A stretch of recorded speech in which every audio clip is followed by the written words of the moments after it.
Good day, YouTube friends. I got a quick video for you.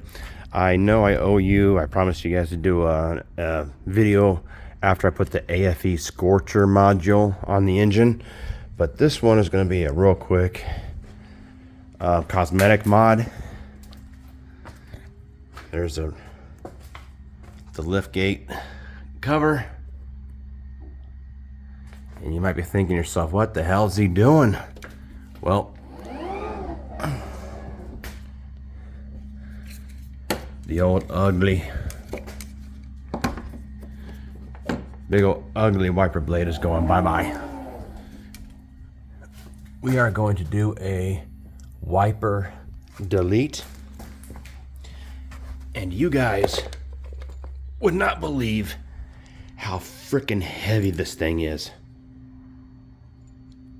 This is, I'm not kidding you guys, this has got to be 10 pounds. At least 10 pounds. And I don't know what that's for. It's like the base, the weight, for whatever reason. And then here's the motor.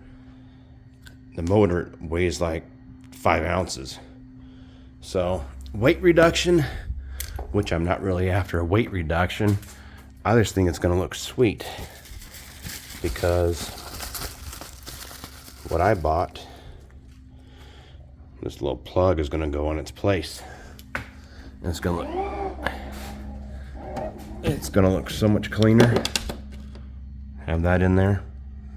So anyway, guys, like I said, I'll show you the after I install this wiper delete kit, and then I'll get you a video of the AFE Scorcher module. All right, guys, thanks. Please like and subscribe and stay tuned.